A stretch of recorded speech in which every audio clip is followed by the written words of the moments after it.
You should have seen if you can hear me before I do anything. This is a test. I'm trying to get my streaming up, man. I'm bringing an important person up in there, man. I don't know what's been going on. Um, Hopefully it worked. Bear with me. I'm trying to get this up and going. The commercial. Hold on. Okay.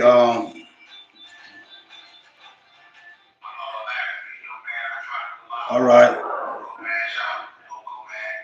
That's the other one. You ready? Man, come on.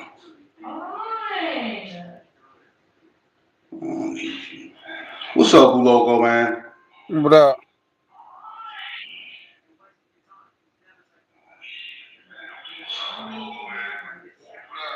Can Can you you hear hear me? me? Yeah, I can hear you. Can you hear me? Can you hear me? Yeah, you can hear me? Can you hear me? I Yeah, I hear can hear both of you. Can you hear y'all. me? There you go. There you go. Yeah. Can you hear me though? Can you I hear can me? hear. Can I can't hear you? I can hear you though. Hey, this crazy. Yeah, They cause can I hear hear me. you. I hear you. Hey, Yeah. look. Hey, look. They can hear me. Can they hear you?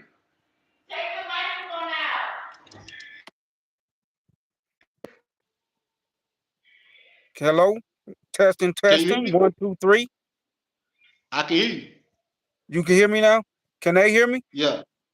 Oh, okay. Babe, can you hear him? Oh, we official tissue. We official tissue. Oh, we official tissue. Okay.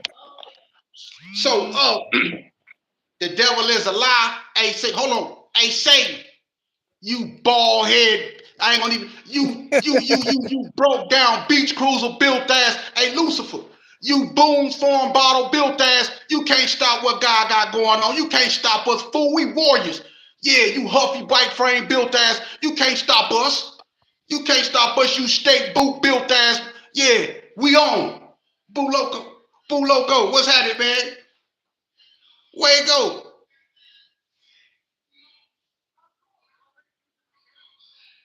Where you at?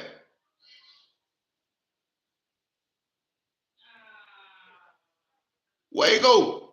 Can you Yeah, hear me? yeah, yeah. Yeah, what's This happening, man? motherfucker, the phone sensitive as hell. Yeah. Man, listen. They can hear us. Let me do this Yeah. before they can't hear us. Boo Loco, What, where you from? from North Las Vegas. You from North Las Vegas? Look, it's I don't know what's going on.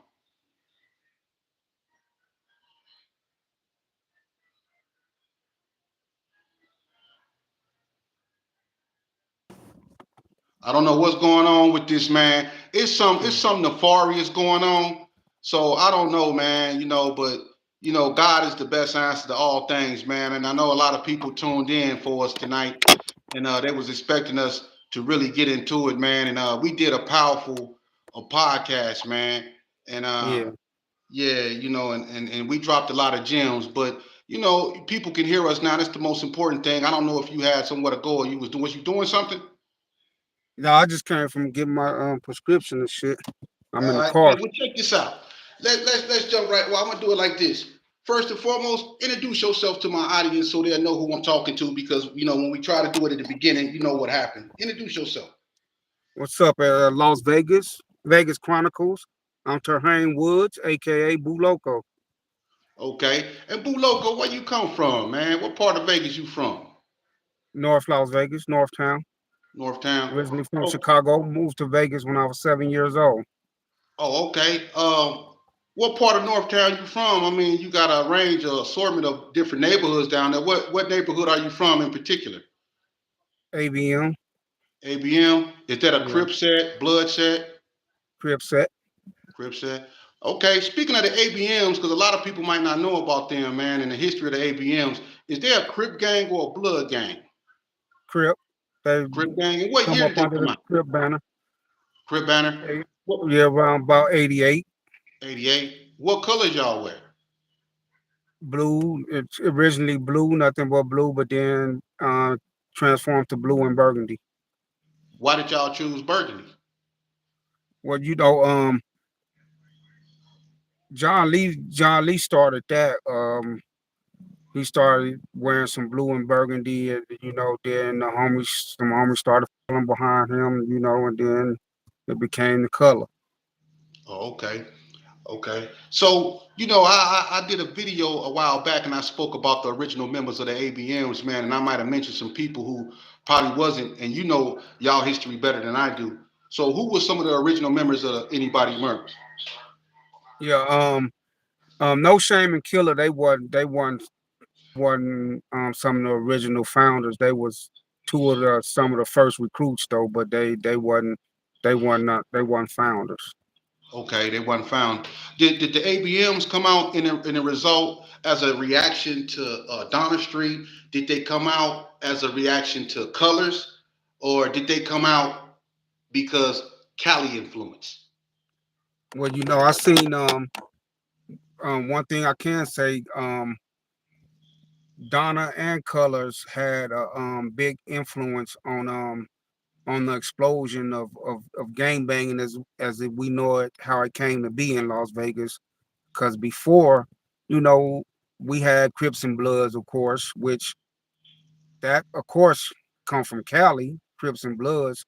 But before the era of colors, it was just like basically you just if you get caught slipping, like you got some blue or red shoestrings on, there might make you jump, you make you take the shoestrings out or something like something like that, you know.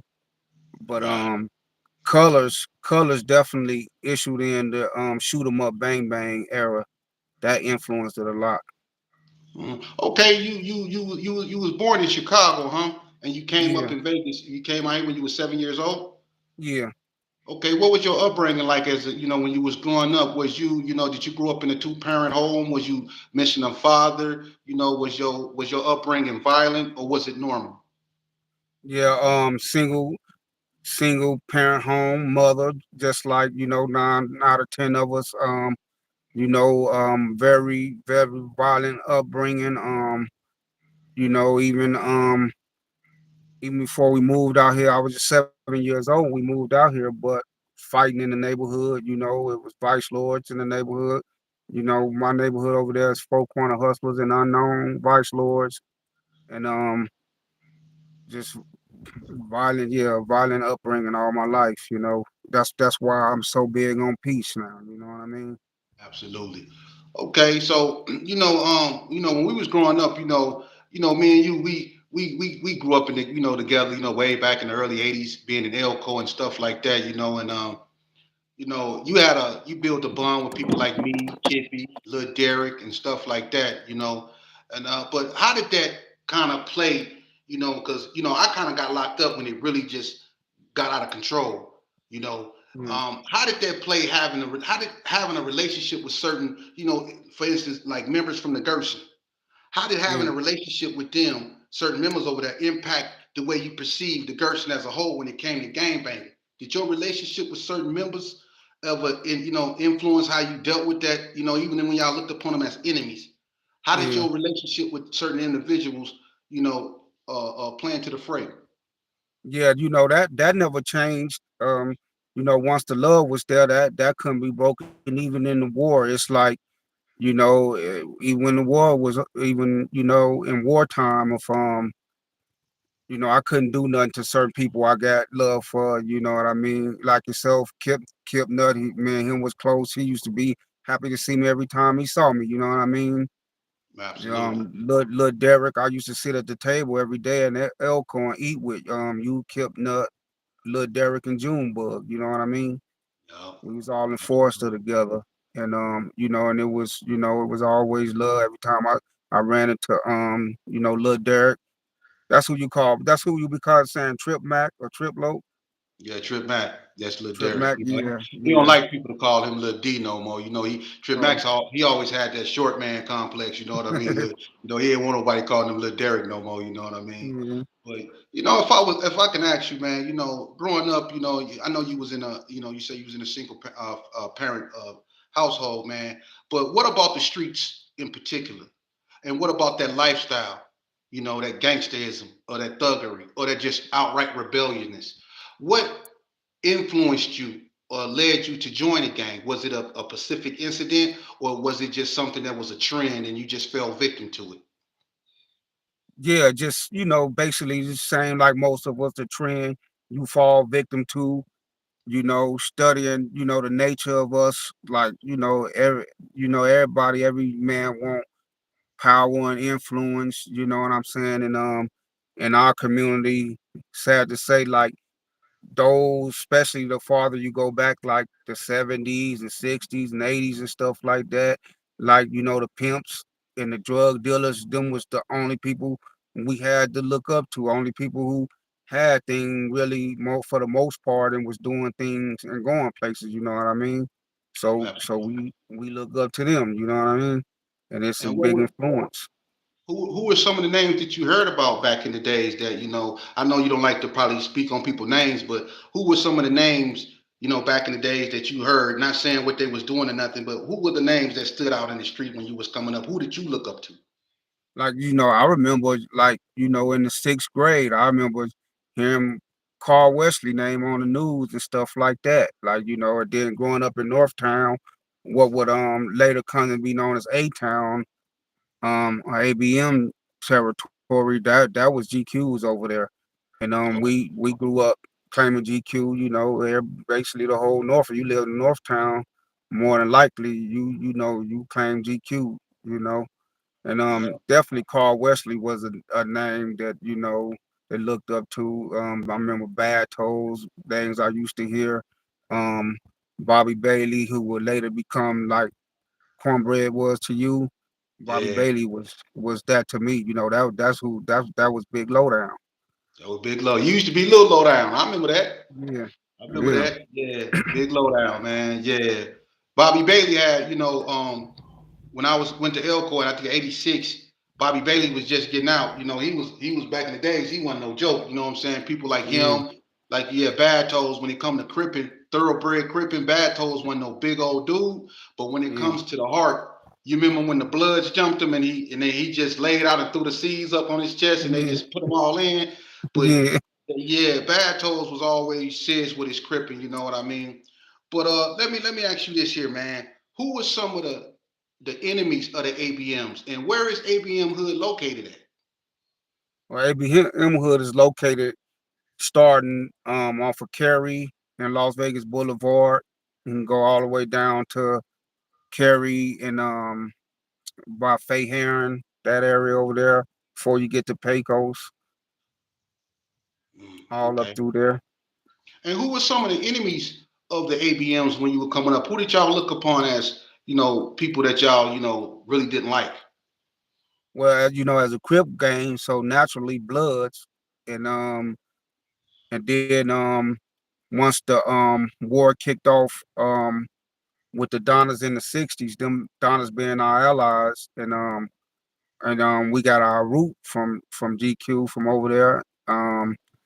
Naturally they became enemies, and then when John Lee got killed, Gerson's, NSGs, you know, What's NSGs? non-stop gangsters. Non-stop gangsters. Yeah. Okay. All right. Okay. Well, was there ever a time in like, because when you in Northtown, when Donna Street came out, one thing I could say about Donna, when they grew out, Donna was probably the fastest growing gang in Vegas, and they were engulfing a lot of people, man. Everybody wanted to be from Donna at one point, you know that. Everybody was hollering in from Donna. Was there ever a time when y'all two neighborhoods, both of y'all having egos, both of y'all want respect?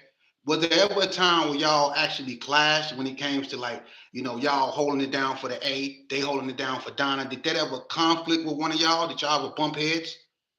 Well, at the beginning, by the name being anybody murderer, they would say, well, y'all saying anybody, that mean Donna too, because first we was like, when they was people, everybody thought that's what we were saying, like, fuck, basically fuck everybody, but we was like, anybody can get in, anybody who fuck with us, who mess with us.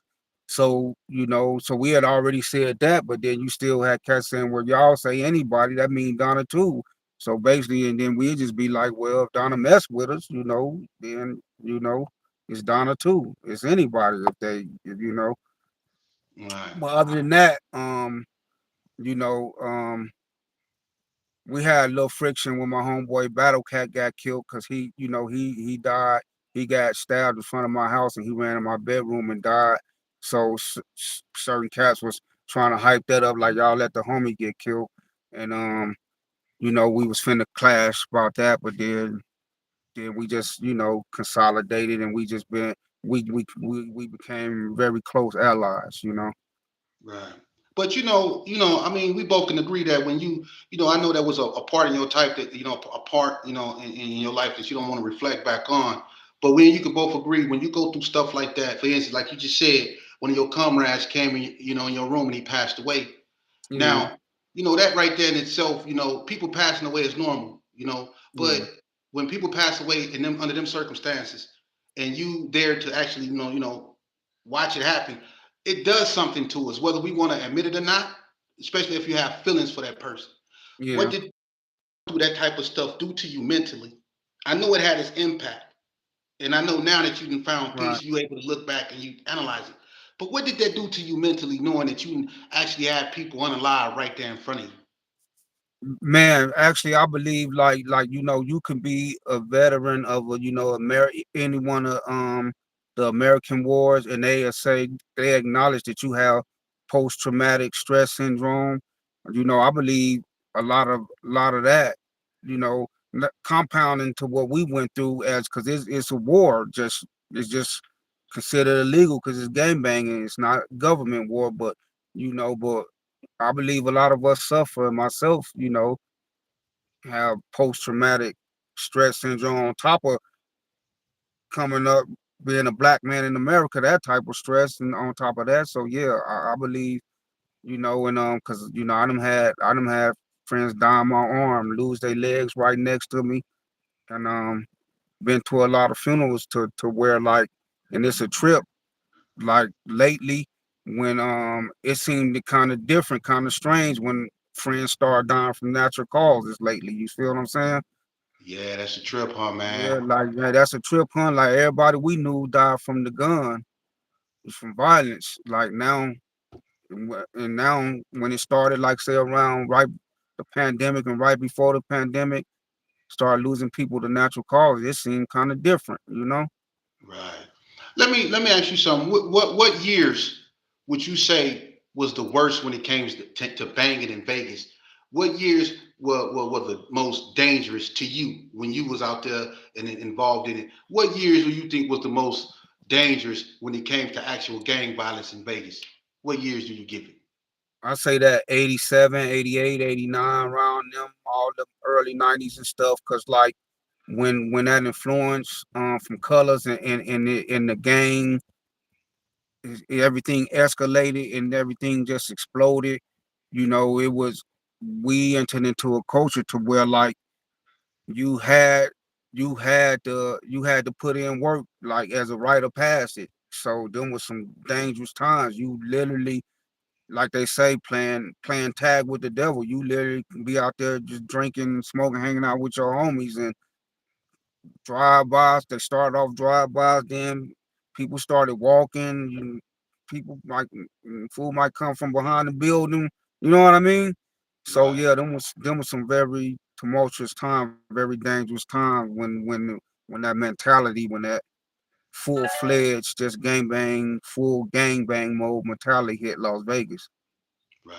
And who would you say was or what neighborhood really took the ABMs to war the most? What neighborhood did the ABMs really go at and you say it was probably the worst it had ever been? What neighborhood would that be?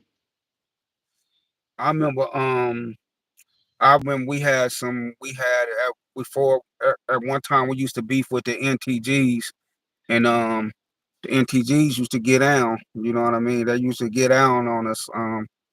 You feel me? Right. Yeah. And What I what say was it like? I say the You know, NTGs. yeah. Sorry, I didn't mean to interrupt you, but what was it like? You know, because y'all been together so long, the North has been consolidated, although it's been friction. Yeah. But what was it like funking with another Northtown gang, knowing how like a lot of y'all basically is family, cousins, Yeah. brothers, uncles, nephews, whatnot. But what was it like beefing with another gang like the Northtown gangsters? Was y'all able to really dial up that type of animosity toward one another, knowing that y'all really rock together? But was y'all really at one another with animosity Yeah. like that, or was it just like a family fallout? No, it was like no, it was on, but just by the grace of God, like did nobody never one of us unalived one another from our neighbors here. Damn sure tried like, and and it's crazy because like I said, I went to elementary school with K Dog and J Rat, you know what I mean? Right. And they cousin Jody, who was one of the first members of the NTG. Well, Shout yeah, out. you You know, talking about Jody Snow? yeah, Yeah, OG Sound Jody. West, Yeah, shout out to yeah, Jody, man. Yeah, Jody yeah, the real. Jody, yeah. Yeah, Yeah, that was, and we, especially Jody, that was my partner, J Rat and K Dog, yeah, I was cool with all of them, and it was, but when it's on, you know, when it's it's on, on. it's on. Like I done had shootouts with them cats once it was on, though, you know what I mean? But like, didn't from nobody from ABM ever got unalived by NTG and vice versa, you know what I mean? Right. Yeah, Okay, well, yeah, that makes sense. So let me ask you some yes or no questions. Some yes or no questions. Yes or no? Do you believe, being in a gang and coming from the background that we come from? Do you believe when it comes to the way we view each other as young black and brown men?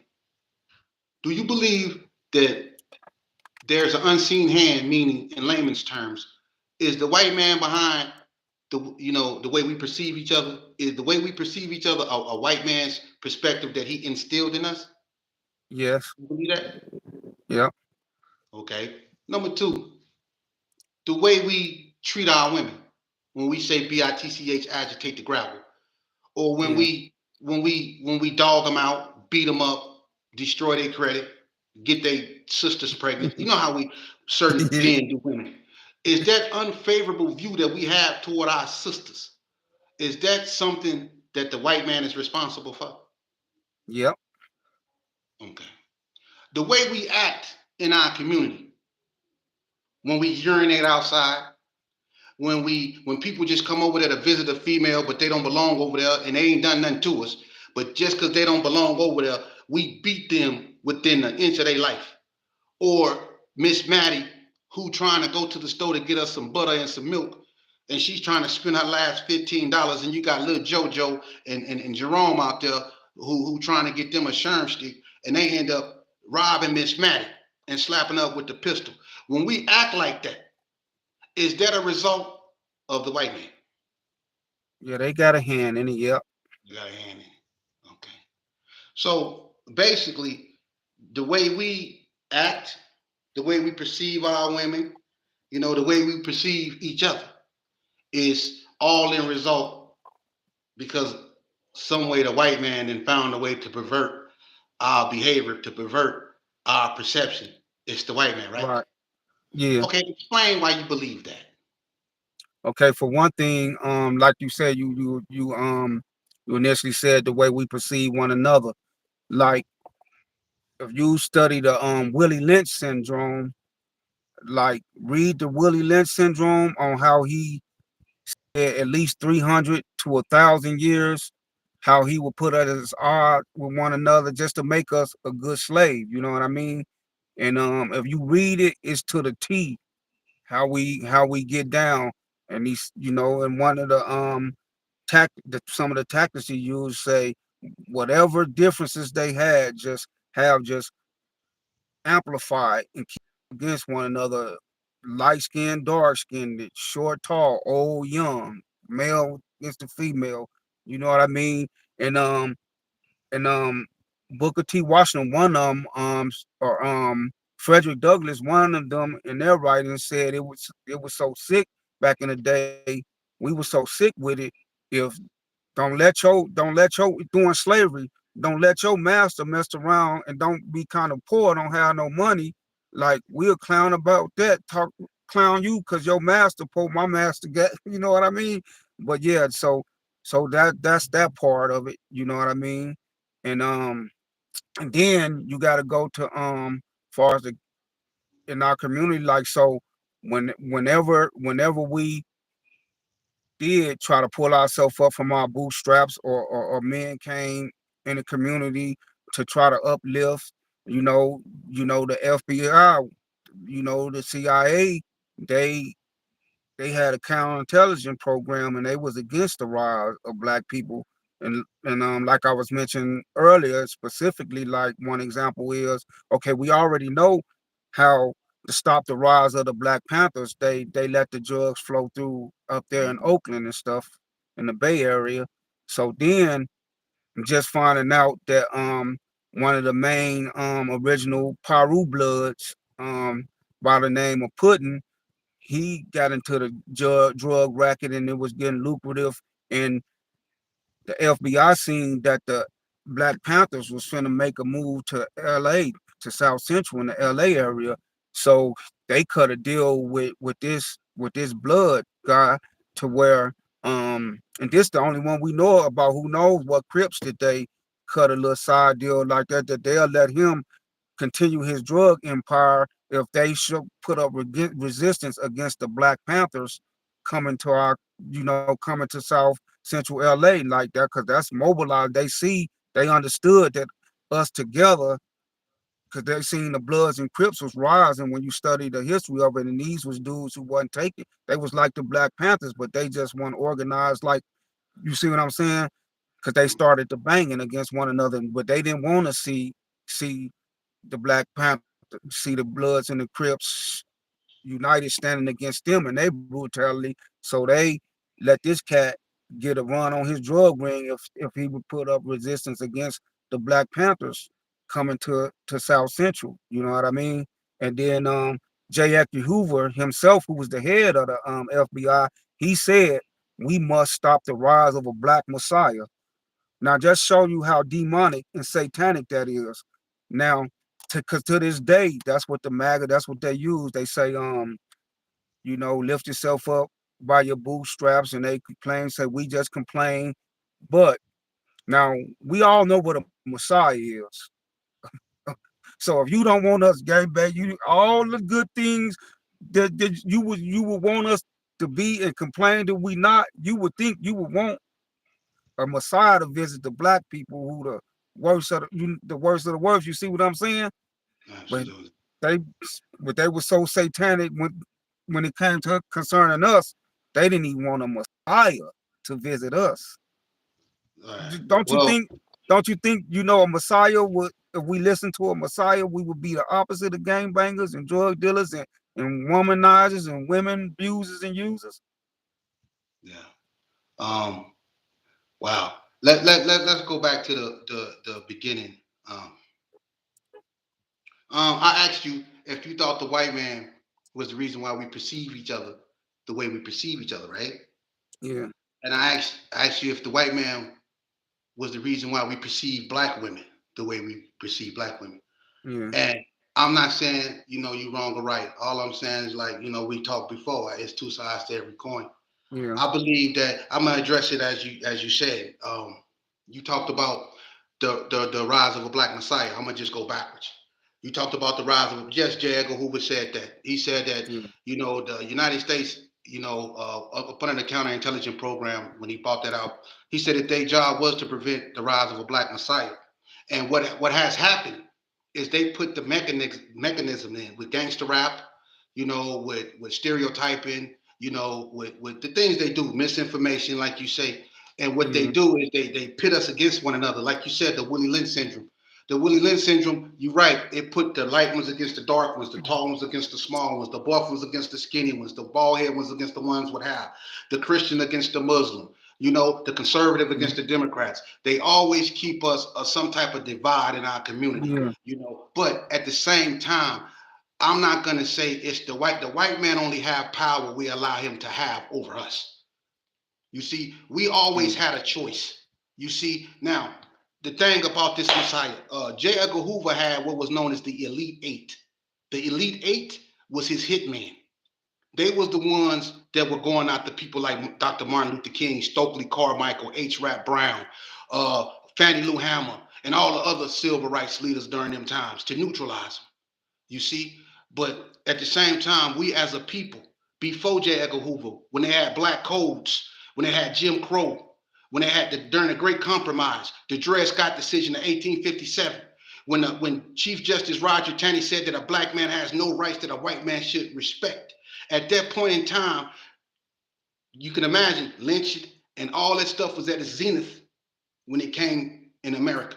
So we Right. as a people, we done stood the test of time in America's darkest hours and we overcame them. So we can't use the white man nothing as an excuse to why we act the way we act. That surely lies at our own feet. When you look in the mirror, you looking at the key to your own liberation, but you also looking at your worst enemy. The black man's worst enemy has always been himself. For every Uncle Tom, there was a Sambo. You notice ain't no white man nowhere in the foray. Yeah. For every Uncle Tom, there was a Sambo. You see? For every one of us that rise up, that try to lead our people somewhere, they always send another one to try to offset that. When Malcolm rose, you had Martin. Hell, when Tupac was out there rapping, you had Biggie Smalls. You Yeah. see, they pit the West against the East. They always Yeah. did that. But we had a choice. All I'm saying is when we decided to look at our women as bitchs and stop looking at them as queens, there was a choice that we made.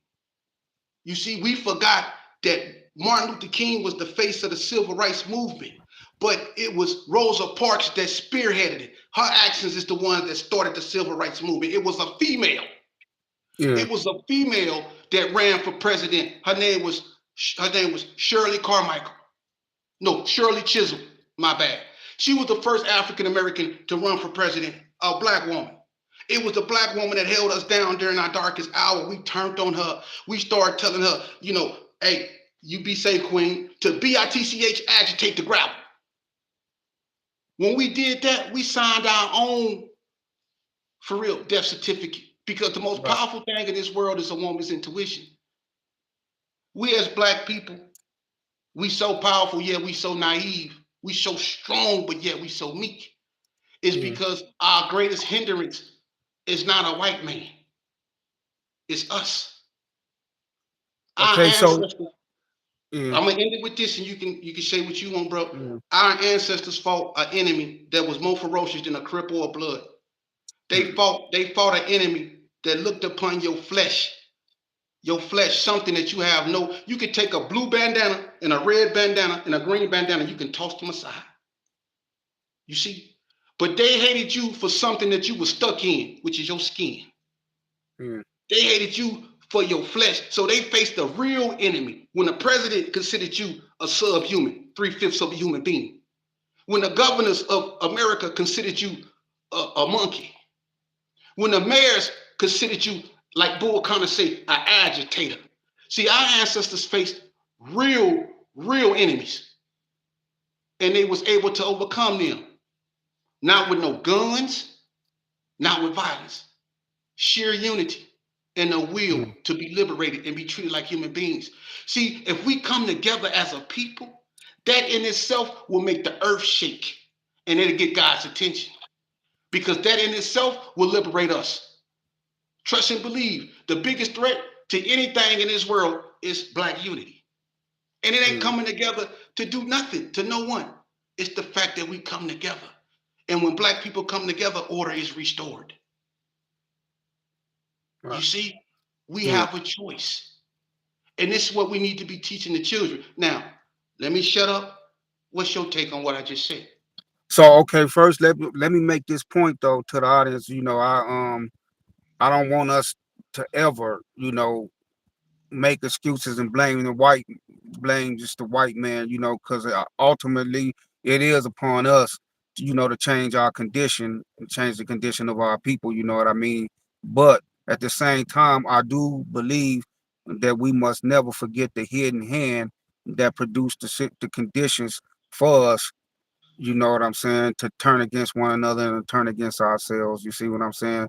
Ultimately, it is on us, but we can't just forget that hidden hand because so like for instance, cause whenever you have a sickness or illness, you go to the doctor. Before they can treat you, they got to know the cause. You know what I mean? We have a sickness in the black community. The depths of it is spiritual, but it's also political and it's economic, but the depths of it is spiritual. You see what I'm saying?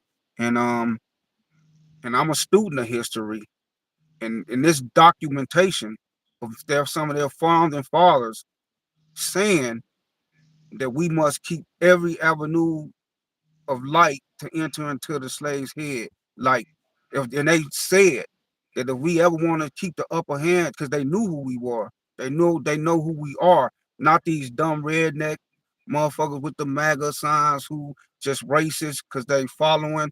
But at the higher echelons, the learned ones, they know they know who we are, and it's documented that they said they must, if they want to keep the upper hand on us, they can't let they gotta keep all avenues of light from entering our head. Light meaning knowledge, wisdom, understanding.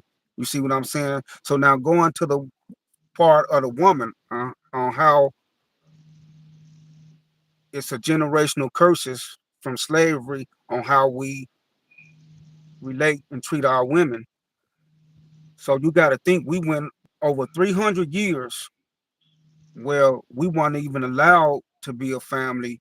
We weren't allowed to get married because when you marry a woman, she takes your last name to denote like she belonged to me and I belong to her. But we got their last name because we belong to them. So you could marry. That's why we had to sneak and during slavery and have a ceremony, jump the broom. You know what I mean? Because we weren't allowed to be a family like that. And then when we do have leisure, whatever little leisure time we had, and we went into our woman and we produced a child with them, the child might get sold off, the mother might get sold off, the the man might get sold off. You know what I mean? And Yeah. then fast forward to the 60s and 70s, whenever the welfare thing started. Like I'm old enough to remember, and I've seen it with my own eyes. And you my age, so you probably seen it too. I remember if you was to get any type of government assistance, any kind of housing in the projects, whatever, food stamps, could no man be in the house. This was systematically designed to break up the black family. I remember seeing black men have to jump out the window because they used to have people come check, check in the closet. I done seen black men have to hide under the bed and in a pile of clothes because they checked in the closet. They checking to make sure wasn't no black man and no remnants of a black man had to hide clothes and stuff like that. You see what I'm saying? And Yeah. so that said, like it's generational curses. Like so that's why we don't know how to deal with our woman, and they don't know how to deal with us. And so what I'm trying to do, I'm teaching my daughters see, and then so now enter into how we entering into relationships now. It's all based on physical attributes. When we choose her, we looking at her ass, we looking at her behind. How her figure. We don't care what type of character she got. If she look good, we ready to go. And she choosing us based on physical characteristics, our swag, our clothes, our car, money. You know what I mean? Monetary reasons. You know what I mean? She, you know, you know, and then and it's known too. Three things that the slave master never wanted the slave to know. We would have never learned the art the art of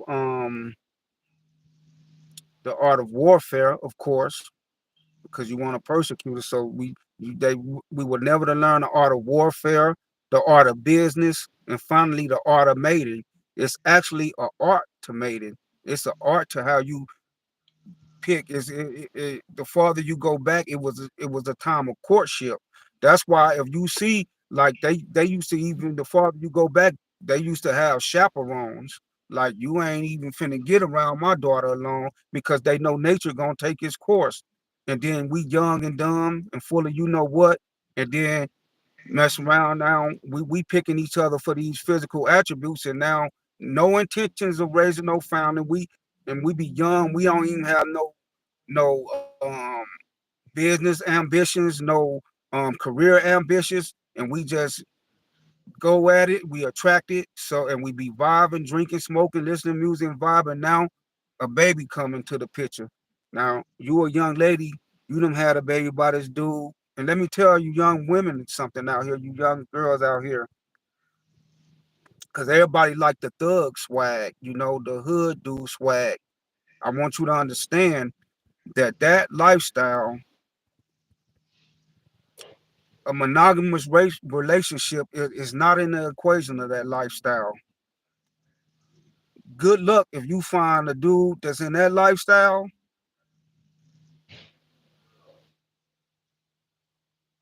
that's even thinking about trying to really, you know what I'm saying, stick to one woman, be in a Yeah. monogamous relationship. So basically, because one thing I'm adamant about, we must, as one of the things we must do to correct what's going on in our community, is we got to stop producing these single mother households. We must do that, homie. You know what I mean? Um, because self improvement is the basis for community development, and the home is the basis of the community. Is the base of the community, and the community is the base of the society. And our homes are torn apart and corrupted, so our community is corrupted. You see what I'm saying? But yeah, I would say to this man, I hear everything you saying, and a lot of it I agree with it. But I would just say this here, man. When you talk about them taking a black man out of home, I'm gonna be so 100 with you. Number one, all we had to do to offset that, it's called subsidized housing. When they take the black man out the home and they have the kids and the female, see, all we had to do was marry him. That would offset it. See, all we had to do was marry him, and that's where the courtship come in at. But see, we was thinking, we growing up, we from the hood, we think with the wrong head. How would that would have offset it by No, marrying? Because some of them was married. I'm finna tell you. My mom's husband was the same way, and he rested in peace. But he couldn't stay with her once she got out the penitentiary. See, he couldn't stay with her Yeah. because he had a criminal record. So he married her, and he was able to live with my mama in subsidized housing. You Okay. see, Yeah. once you're married, that offsets that. But they know black men is gonna be probably the last ones to get married. Yeah. You see, but see, back in the days, and that's what people that we drown But out. see, I just explained to you. We come from. Remember what I said. We come from 300 and some years, I understand that. generational curses, where we weren't allowed to get married. We weren't allowed to have no family. This shit bred, and we was used as studs, and that's what we still doing. We like studs. You know what a stud is? A stud is Yes, a sir. horse It's a or animal horse. used for breeding. They literally use the breed to make more slaves. You see what I'm Absolutely. saying? You're not So wrong. now we If went through you, all damn near 400 years of that, bro. You see but what you I'm would be saying? not absolutely. But you would be naive not to remember Black Wall Street. You would be naive not to remember all the prosperous black communities that once thrived back during them dark times. See? See, Remember case Black in Wall point, Street? I Yeah, was gonna bring that up. hold up. We had black senators, we had black mayors way back when. We had a family structure under Jim Crow. You see, the black man was at home. He might not have no power, but he was at home. You see, even black Republicans bring that up. How during Jim Crow laws, to them things were better because the black family, even though they were living in a dark period, they had structure. You see, even back so to say that because we was in bondage for 400 years, look at what happened to the natives in the Trail of Tears. General Andrew Jackson, who had a disdain for the black Seminole John Horse, who defeated him in Florida when he was General Jackson. When he became president, he the one orchestrated the Trail of Tears that nearly exterminated the natives. The Hispanics lost Arizona, New Mexico, California, Texas. They lost so many territory that was annexed by the United States. Everybody, even the Jewish people, 6 million during the Holocaust.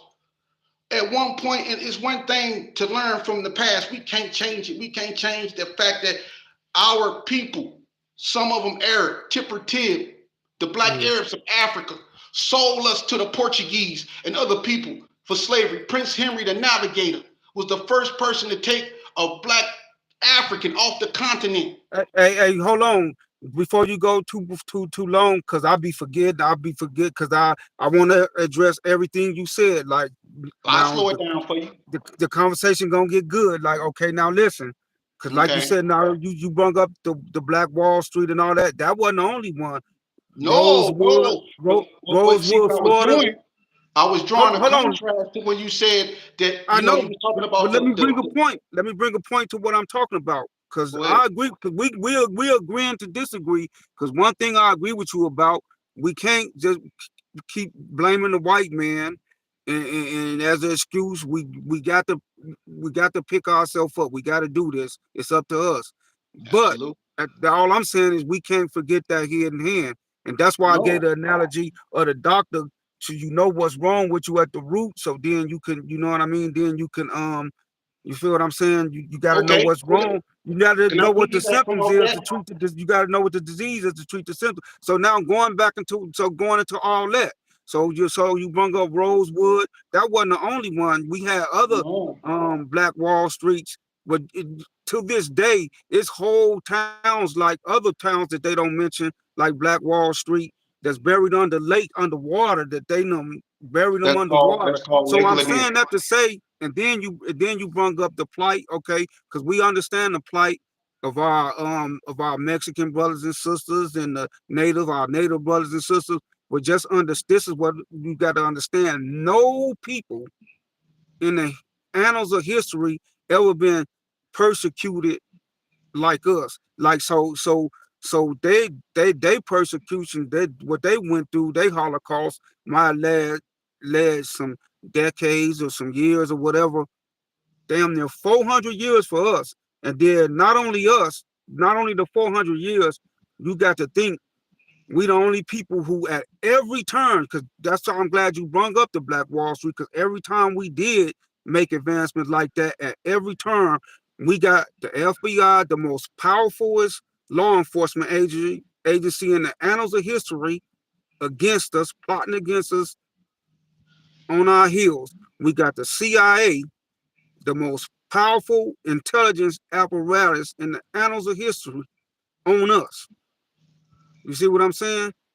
And it's and then now so now we go into the scripture because we are the original children of Israel. We are the Hebrew Israelite. So like they say in the scripture, that's what they say. Come, let us deal wisely with them, lest they multiply, join onto an enemy, the Mexicans, the natives, and come against us. So out of all the people, they've been dealing wisely with us. You see what I'm saying? They scientists are evil, homie, and they've been in laboratories. This we won't even have enough time to what they have done, and to this day, what they doing in laboratories, just what they done to us. To It's books about what they did to produce those what they call super predators. That then that they was plant trying to pass laws to slam us. What they call a study audience study the Southern strategy. What what your president to this day is acting out the Southern strategy, where they say, okay, we just can't go around saying the N word, the N word, the N word. What we got to do, we just got to pass laws, make what they like and what they do illegal, and then we got, if you a student of history, you will see the playbook, what the current president is doing now. Just we the only people at every turn for 400 years, the most powerful government in the annals of history been on our back. But at the same time, if God is with you, who can be against you? You know, and like you said, we have made it through by the grace of Allah. We have made it through. We made it this far, but it's gonna come a time where I believe that the Lord gonna have to whoop us, homie, for us to get it together and stop being ready to knock a brother down for just over a misunderstanding and using and abusing our women. You know what I mean? Because the Bible do say that the Lord talking said he gonna send fiery serpents at us, which the men's will say that mean the angry white man. You know what I mean? And you see they angry, and you see what's going on. But I think we just gonna have to get whooped because we're hard-hearted, stiff-necked, and rebellious people, homie. You know what I mean? But I don't want to. I'm not making no excuses, but you got to think. You got to Let me understand tell you. our plight, homie. All It's, right. they to this day they against us, man. That Okay. project 2025. They trying to do the advancement we had, the civil rights thing. They undoing that. They don't even want to teach about Black history to their generation because they don't want they children who they trying to lead a legacy of white supremacy to. They don't even want them to have no empathy for us. How I'm can gonna how be can you honest with lead that legacy with, you know what I mean?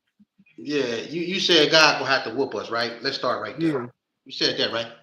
yeah. I think he gonna start by taking the hood off the Klansman.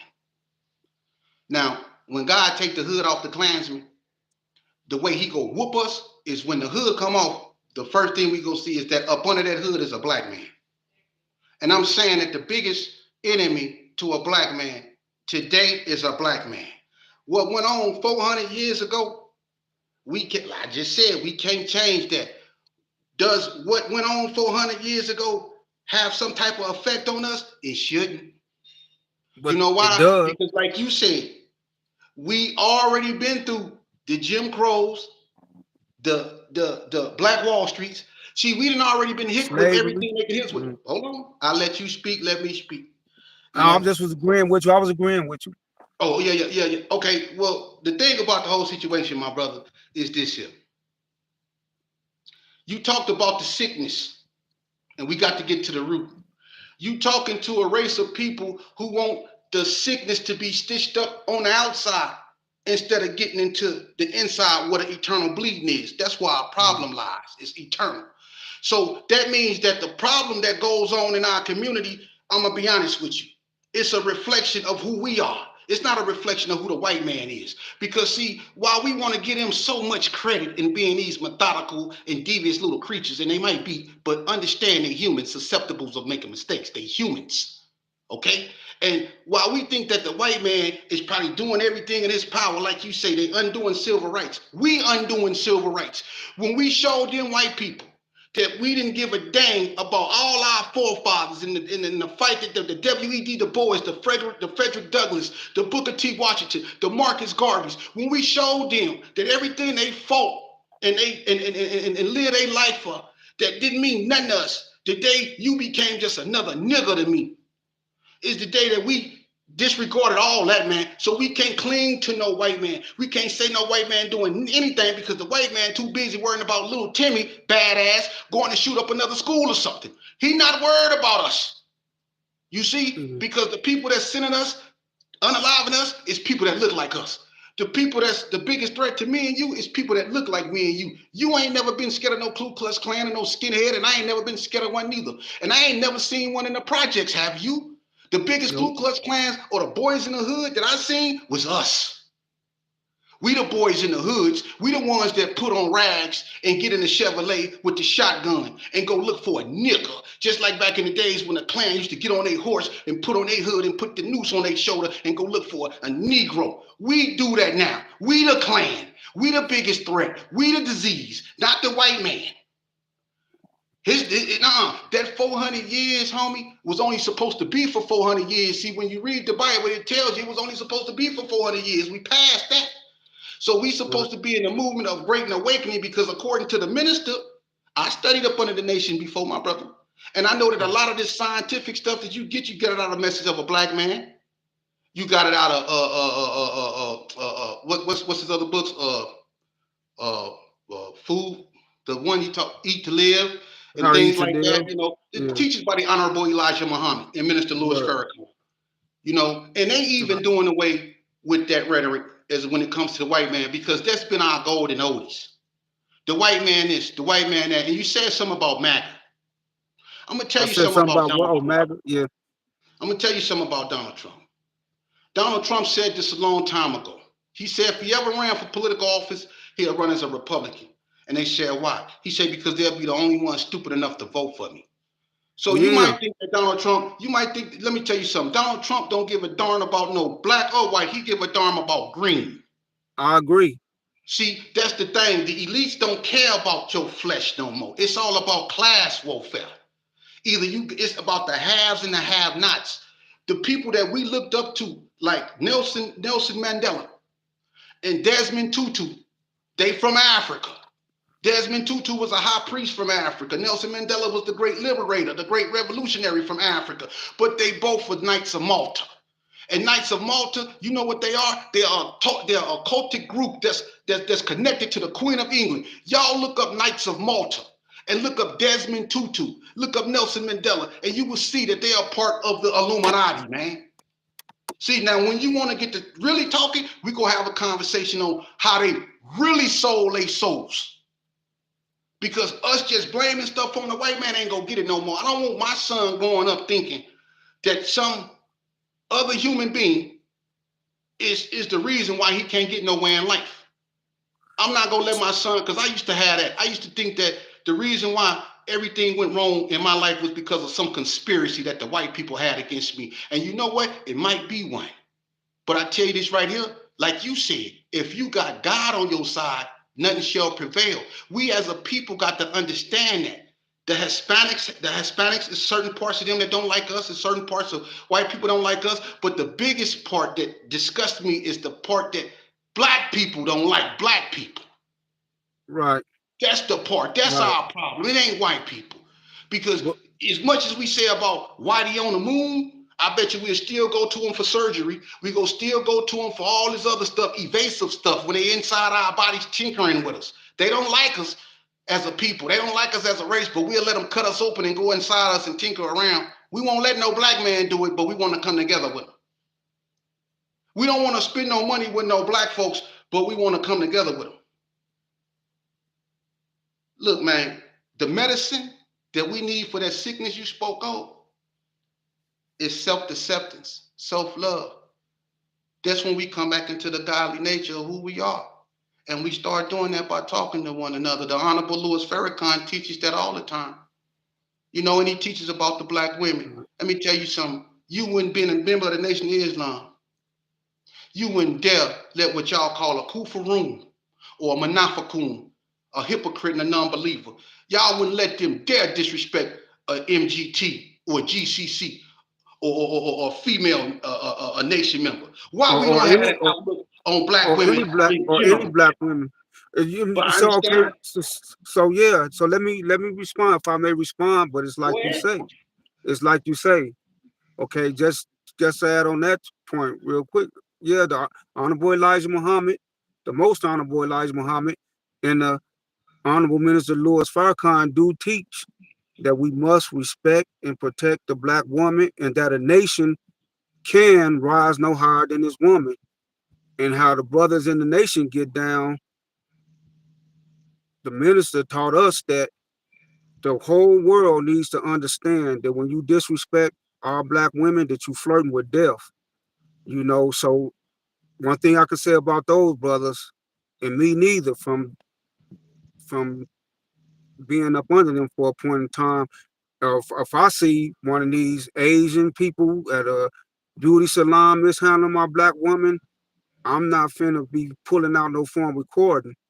I'm at his head. You know what I mean? For that's one thing. But so, and I'm saying that to say this, but again, the very people and the very man who taught us to respect and protect the black woman, and a nation can rise no higher than its woman, and that's why it's so important for us to uplift and elevate the black woman.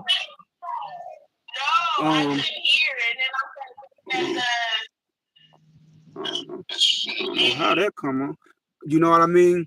They plot against them. Remember, stop the rise of a black messiah. So they tell you that Honorable Elijah Muhammad and Louis Farrakhan teaching hate, they devices and and separatists and all that. See, that's that head and hand again. Because if we listen to the Honorable Elijah Muhammad teachings and the Honorable Minister Louis Farrakhan, we wouldn't be doing our women like that. You see what I'm saying? Can I ask you a As a quick people, question before you continue? but see, they interfere with that. They Yeah. interfere with that. And then another thing to touch on what you said earlier, you say, because I agree with you. We agree to disagree. I agree because that's what the minister teach. That we must stop. We can't blame the white man. We got to take the responsibility for ourselves, but we can't forget that head and hand, homie. You see what I'm saying? Because earlier you said, we not a reflection of the man, we a reflection of ourselves. I beg to differ. Because like the minister, you brought up the Honorable Minister Farrakhan, one thing he said, the white man has turned us into himself. And I bear witness to that. You know why? What make me really bear witness to that, homie? Because I study these psychological defects like narcissism, borderline personality disorder, sociopath. And when you study all of these psychological defects, and then you think of a racist, a white supremacist, it's textbook, all of them. All because some of these characteristics intertwine, but I'm saying that to say that's how we get down. We are we walking through this society, narcissistic, psychopaths, sociopaths, bipolar, borderline personal disorder, and I'm studying this shit, and I'm seeing that's why we can't even have a relationship. We are late. I'm looking at it. I look at us and I study us, homie, and I'm seeing just like us to this day, we'll lay down and produce a life, and we broke up before the baby even born 9 months. I'm seeing this going on right now as we speak, homie. You see what I'm saying?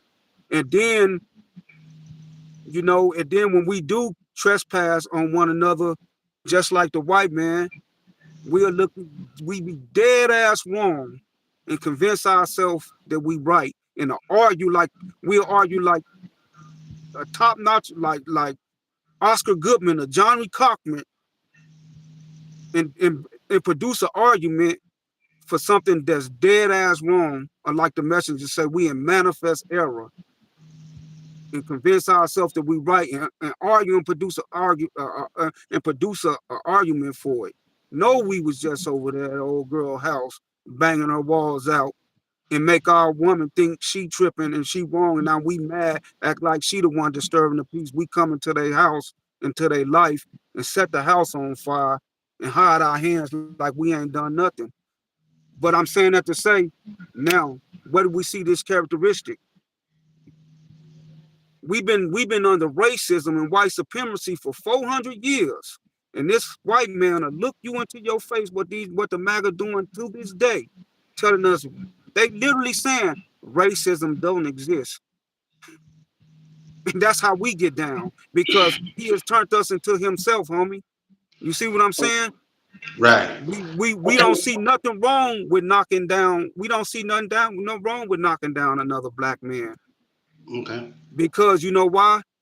Because one of the major character defects and all these psychological defects that I mentioned, one of the main one that threads through them all is a lack of empathy. We grew to where we don't have empathy for one another. and I'm gonna show you how he do it and how he taught us how to do it. So for one thing, whenever you give a label to a human being to dehumanize them, you gotta dehumanize them first and murder that self-accusing spirit like that word nigger. So this ain't a human being, this ain't a fellow human being, this is a nigger. And when they was at war with the Japanese in the East, this ain't a fellow human being, this is a goop. You know what I mean? This is a spick, a red, you know what I mean, or whatever. So look what we do. This ain't my black brother. This is a slob. This is a crab. So we dehumanize this will make it easy to kill. You see, to knock people, to take life, to devalue, because that's what a devil is. A devil is devours. He is the devil, but we became a devil because the word "the" is the definite article. He produced devils. You see what I'm saying? He has turned us into himself. And how do we know? Because if we study history, if you go to any of our people that hasn't been into in Africa in the East, hasn't been influenced by Western society, they don't get down like that, like we get down. They not even the freakish, because they freaks and stuff by nature. It's just historical fact. And I'm not being racist or nothing. Listen, so you can find even our people, not even our. I'm not even talking about our people that produced the great cities and kingdoms in Africa, but just the ones that went savage, that's in the jungle with the bones in their noses. And by savage, I'm not demeaning our people.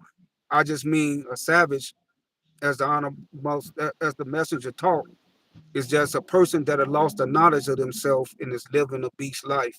So even our people that went savage, the ones in the jungle with the bones in their nose, walking around half naked, you don't hear about them running around, jumping out of bushes, raping women, walking around half naked. You don't hear about no men on men, no women on women. We learned this from them. They turned us into themselves. You know, they from their influence, they taught us how to murder, how to kill, and how to disrespect black and not love black. They taught us to hate ourselves. This just historical fact. So do we Okay. use that as an excuse now in 2025 to run around the white man, the white man? No. Okay, we know it is what it is, but like you say, we it's on us. We to you feel what I'm saying, to get up out of this situation. Because one thing I remember, one thing, part of one of the Muslim prayers, it says, I've been greatly unjust to myself, and I confess my faults. And then we ask the Most High to grant us protection against our faults. You see what I'm saying? Because, like you say, we being unjust to ourselves. We doing this shit to ourselves. You know what I mean? By the decisions we make. But you got to remember, our mind has been turned upside down, inside out for for 400 years, homie. No other people has Let me say this. dealt with it. They didn't apply that Willie Lynch syndromes to the Mexicans and to the Indians that shit was implemented on us. Because the Mexicans and the Indians were never slaves. But Right. let's go back. You said a whole bunch of stuff. So let's go back to the front. Let me ask you a question, right? We gonna start off with this. You constantly say, and I'm not, and I'm just this is just feedback. You constantly say that the Honorable Elijah Muhammad. I always ask people this: the the nation, and I love the nation. No disrespect, but why they never had a dark skinned leader? Why Master Fard Muhammad white? Why Elijah Muhammad Asian looking? And why Minister Farrakhan looked like Shamar Moore, somebody, granddaddy? Why they never had a brother my color to lead the nation? Since they for the brothers my color. How come all of them had good hair? I ain't never seen a member of the nation with nappy hair. All they leaders have been half breeds or some form of a white man. Master Fard Muhammad was pure white.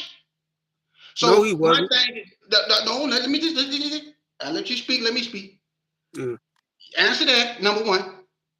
Number two, you talked about the science part of things, but see, you have to understand. There's one thing to be a scientist. Then there's another thing to be a guinea pig. I was their guinea pig. I studied psychology for 11 years. The founder of psychology is a guy by the name, is a German by the name of William Wundt, 1770s, 14. And in psychology, it teaches you things like structuralism, functionalism, the Gestalt theories, laws on relativity. It teaches you things about, let's just say, telekinesis, precognition, things like that, environmentalists, culturalists, and stuff like that. See, I understand when it comes to formulas and what they come up with, like B.F. Skinner, who was a famous behaviorist that studied humans to see why certain ones behave a certain way. Like in our community, if you take a person and you put them in a project is an experiment. And on each corner of that project, you place in it sugar, ethanol, and salt. And if you go on Cary Mini Mart, if you go to Super Six where I grew up at, there's nothing healthy in there. There's salt, sugar, and ethanol. You see? So yeah, it was unseen hands that you spoke of that was put in place that probably set out to, put a bring about our demise. But we always had a choice. That's what I keep telling you. We always had a choice. Our people, when they put traps out for our people, when they did stuff and made life harder for our ancestors, they still pressed forward. They didn't care about that. Remember, the civil rights movement, when it started, it took almost a year. They boycotted the bus and the transportation system for over a year. This ain't no one day like they did a couple of days ago. We ain't gonna buy nothing but from black people. No, these people persevered. See, they really, like I say, they fought real enemies. They did it in a microwave. We want to do it they did it in an oven. We want to do it in a microwave. You see? But I'm not finna continue to blame what went on to my ancestors on some white man. Yes, there was a hidden agenda. Yes, Emmett Till was taken up out his bed, taken somewhere, and was brutally murdered. Yeah, that happened. But that still doesn't give us an excuse. The Crip and Bloods ain't a reflection of a white man. They're a reflection of the Republicans and the Democrats.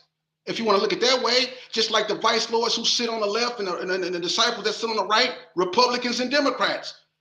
In that way, yeah, we influenced. But to say that we have become the white, nah, we became Crips, Bloods, pimps, hustlers, goons, ops, thugs, all that. We did that. The white man, if the white man say, here, eat this and it's poison, and you just take it, who you gonna blame? If he puts something in front of you that's poison, you push it back and say, no, you eat it. That's what our ancestors did. I'm just keeping it real. At one point in time in life, we gonna have to stop with these excuses. You know what I mean? 400 years is what it was. What about these next 400 years? What about that? Because although white people did what they did to us, look, I'm not saying that, the 13th, the 14th, and the 15th Amendment of the Constitution were made for us because of brutality and injustice. Slavery abolished, the Civil Rights Act, the Voting Rights Act that were made for us. But listen, man, didn't nobody come in our projects and destroy our community, man. Wasn't nobody snatching us out our beds. The average black family in the projects had to worry about black people in ski masks coming up in their house than white people in hoods. It was us doing it. And it's Because us they that can turned, undo like it. I say, because they turned us into themselves. No, we allowed listen, the transformation came during 85 when the crack epidemic hit, and when Easy E them came out with all that gangster rap stuff, we stopped doing the brass monkey. I tell everybody, we stopped listening to You Be Illin. We stopped rocking shell toes Adidas. We stopped posing like this. We stopped beatboxing. We stopped doing that. We started putting on Lokes and Nike Cortez. We See, stopped see, wearing see, fresh. everything you See, saying, see you listen to what now I'm look telling what you. you just Hold brought on up. now. Hold on, let me finish. We had a choice. We embraced that bull crap. Gangbanging didn't start with Scarface, Tony Montana. See, all this stuff started with Eric Wright, Easy E. See, but listen, now let me respond to that because Oh, that's a good point. You making my yeah, point of hold what I'm on. saying. I'll let you finish. Let me finish. We wasn't drinking 8 Ball in Las Vegas. We was drinking slip malt liquor, bro. The Bull. That's where the GQs get their emblem from. The GQs don't bull. That's what they got that from. Slip Malt Liquor Bull. The color blue came from the Slip Malt Liquor Bull. This come out of the mouth of Carl Wesley himself. We was drinking Slip Malt Liquor. We was drinking Colt 45 or Miller's. Eazy-E came out and he said, I don't drink Brass Monkey. Like to get funky. Nickname Eazy-E, yo, 8-ball junkie. Everybody drinking Old English. Everybody on Dayton's. Everybody got Jerry curls. Nike apparel going up. Nike Cortez apparel going up. Dickie apparel going up. Everything that Eazy-E was about, we was about. We from Las Vegas, but we walking through our neighborhoods hollering, what do you call a crew that can rap like that? We hollering Compton's in the house. Okay, I feel you. So let me respond to just that point right there real quick. The Eazy-E point you didn't let me right? respond to no points, Boo Loco. Okay. Let me. But you didn't ask to. You didn't ask to. You gotta wait your turn, my nation, brother. No, I'm not in the nation. I'm not in the nation. I'm not in the nation, homie. But that's that's just part of that's just one school of knowledge that I study. I study different schools of knowledge. You know what I mean? Well, I'm talking from the nation. That's the primary school of knowledge that I study. Huh? Let me finish saying what I'm saying. So now you can have the flow. Go ahead. Okay, now for one point, now let's look at what you said about how Eazy-E did this, Eazy-E did that. Now, it them came out that around that time when Eazy-E and them, before they even made a record, before they even got on, a whistleblower, a white man, said he was in the record industry, a record CEO, powerful record CEO, and I'm sure you heard of this. He said he was summoned to a meeting in a mansion with in LA where they had to sign non-disclosure agreement that anything was discussed in this room on this day can't leave that room. They had to sign non-disclosure agreements. So he said the meeting was about, they said, okay, all you guys in here are in the record industry. And that on the same token, we all going into investing, we all investing into the prison complex, investing into the prisons. So at that meeting, the whistleblower white man said he didn't agree with this shit. So he left. He was actually put out by force because he, spoke up, but him and a couple other people. But at this meeting, they discussed that since we going into investing into the prison industry, they said that they particularly want to inspire Black artists to produce music that promote an environment that'll help fill up the prisons, put it that way. So now, and this is just my speculation. So now we see Straight Outta Compton, and this white man, Jerry Heller, who had to do with hip hop or Black music. He was in the music industry, but he produced rock groups, heavy metal and rock groups. So you believe that around this same time, he just happened to hear a tape of some niggas in the ghetto who producing music, making music that he don't listen to, don't mess with, don't do no business with, and he liked it. An older Jewish white man liked it, so he wanted to come deal with them, or could it have been like perfect? Bro, Farrakhan is the one that highlighted everything you saying, bro. My audience might not know that, but I do. And I know that because it's because of Jerry Keller's Jewishness. You see, but I'm gonna explain something to you. No, hold on. See, I read that on the internet. He might have highlighted it, but you got it from Farrakhan. Farrakhan highlighted that. But what he failed to mention, Buloko, was that Eazy-E, before he clicked up with NWA, he was already out. His first song was "I Got a Fat Girl on My Jock" before he went gangster. This is when Ice Cube was with the group called CIA, bruh. Yeah. So Ice Cube was, and Dre was doing music before then. But I'm saying though, but listen, Fat Girl on My Jock, it wasn't gangster. It wasn't gangster music though. I know Dre was with the World Class Wrecking Crew. Okay, right. Dre was with the World Class Wrecking Crew. Eazy-E was he was selling tapes out the back of his car. Ice Cube was with a group called CIA. That's what I see. MC Ren and Ice Cube. I mean MC But Ren and see, Easy come from everybody California. know that. Everybody know the Hold on, history let of me tell you something. NWA Hold and on, stuff. hold on. Let me tell you something. The boy from Behold a Pale Horse did the same thing you said that this dude did. He was a whistleblower. And Right, everything William that you Cooper. supposed to have seen and heard was not supposed to be talked about. And if it was, we already know what the ultimate penalty is for. So my Yeah, thing is this here. If he went in a room and he was supposed to witness something that was never supposed to be talked about, and it's supposed to be, because that boy that wrote the Behold the Pale Horse, they end up knocking him down. right, He was a whistleblower. Then darn near every whistleblower, even Epstein from Epstein Island, they knocked all them down. If right. that brother who you spoke of witnessed something that he wasn't supposed to say, that wasn't supposed to live in this room, brother, he wouldn't have lived to speak about that. But I hold told on. you where you He got that didn't bring it out information into from. the 2000s. This happened in the Oh, early 80s, and he I still understand never what, mentioned nobody's name in the room, or he never gave up his identity. He just put out what happened. but So Farrakhan highlighted that. He spoke on that. He did a segment on that. You well, if got he that from did, Farrakhan. hold on. If he did, what difference does it make? All praise due to Allah if he did. That just show Well, you I'm just he'll saying, pray for but one or two of his people. hold on. Oh, I'm But just I saying. didn't hear it from Farrakhan. I heard it from the internet. I read the article But, on the internet that came out. okay, well, you can So go back and you can hear the minister do but what he did a whole sermon on that. And my thing is but before what we get difference does caught, that make? huh? What difference does that make though? It don't make no Who difference. highlighted? But I know, but I'm saying I know Jerry Heller is Jewish, and I know that's why he pointed that out. But see, this is the thing about Jerry. Jerry was the label owner of Ruthless Records with Easy E, right?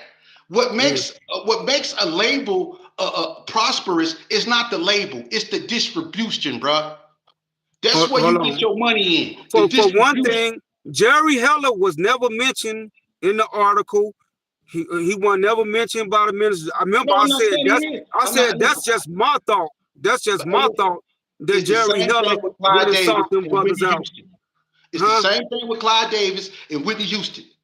He's Jewish, and when they whispered in his ear that she was gone, when he was sitting on that stool, and he was in the same hotel she was in.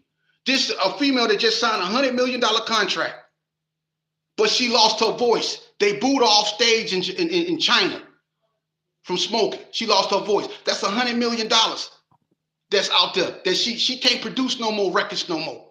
So what happened? They unalived her, and they unalived her daughter in the same way.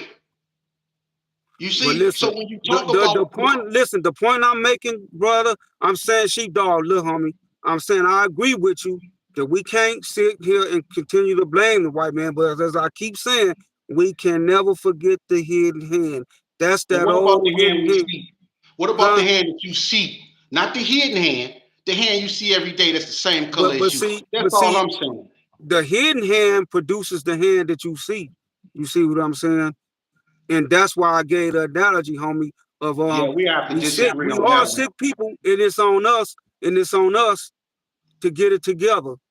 But when you know you sick, you gotta know what's the cause of your sickness for you can heal it. And I think it'll just be inspiration if they knew that the white man was the hidden hand behind all this shit.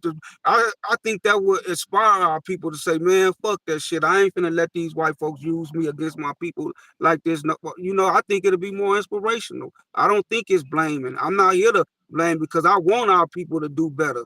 And But so when you that put said, a let brother, me say this. One thing that I think we must do as a people to get our community, our household, ourselves in order, we must examine ourselves, I agree. and see what makes us tick.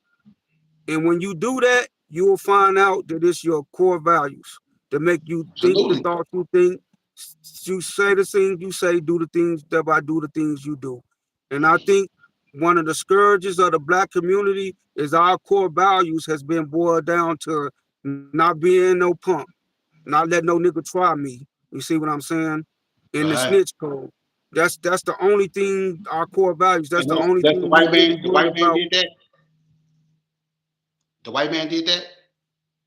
Well, as far as the punk, no, but we see the gangster music, the movies, and all that. Like you say, Okay, you see but what I'm see, the saying? only problem I have with what you say is that when you try to put a color to evil, what about John Brown? What about that white man that was unalive with those blacks over there in Virginia trying to free them from slavery? What about him? What about Sheepdog. countless other? What about? Because we get into it with people like the Mexicans too. What about Cesar Chavez, the great laborer, the Hispanic laborer that protested with Martin Luther King Jr. and the great Ruby Duncan? What about them? What about white people that fought and lost their lives to help free slaves? See, evil is not a So you color. asking me what about them? Want me to answer? No, I'm saying, You I'm asking me? saying, Want me to answer? no, I'm saying when you do that, when you put a color to evil, evil is an emotion that we have a choice to act upon. It's an impulse that we have a choice to act upon. Good and evil resides in thee. The house of God resides in thee. We always, unlike, see what separates us from animals is that a dog can only roof, a cow can only move. We as a human beings have a choice to act subhuman, savage, or civil. I can go roof, I can go moo, and I can go meow. I have a choice to act like a beast, or I can stand upright in nature and act like what God put me on this earth to be, a man. Right. We never lost our choice. That's what I'm trying to say. So whenever we want to think that, the white people this, the white people, you know what? You got a choice, homie. If a white man come and put an AK in front of you and say, go kill all your people, you go do it? No. Okay, why? We got a Because you choice. have a choice. Listen, Because you have a choice.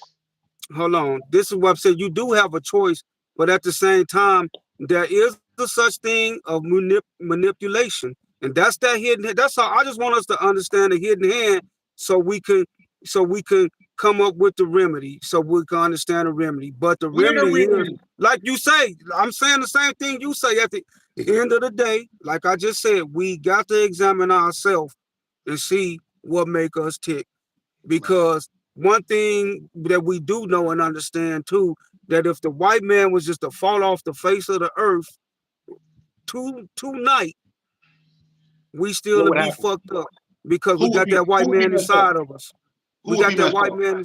We got that white man inside of us, homie. Okay, And, well, what and about okay? Well, what about you say if the white man was to fall off the earth, right? It was a point in time where the white man didn't exist. Did you know that? right, It was a point in time. Okay, yeah, it was a point in time where hell, it was 1,000 year dark age in Europe. 1,000 year dark age in Europe, but everything else thrived. Africa thrived. There were no white men. right. Okay, so my thing You is, just made my you think, point. whoa, whoa, whoa, whoa, We whoa, whoa, whoa, whoa, thrive. whoa, whoa, You whoa, just whoa, whoa, whoa, said whoa, it. whoa. We No, I said, thrive. hold on, you let me finish. They were thriving because they were not in a dark age. But that didn't mean that when they still had tribes over there in Africa that were killing each other. You see, that's the thing. What happened was the world has been dominated by Western culture, which gets its culture from the Greeks. Alexander the Great. You said This is what? where Say that all our again. religion, this is what Christianity and Western civilization is based upon. Greek mythology, homie.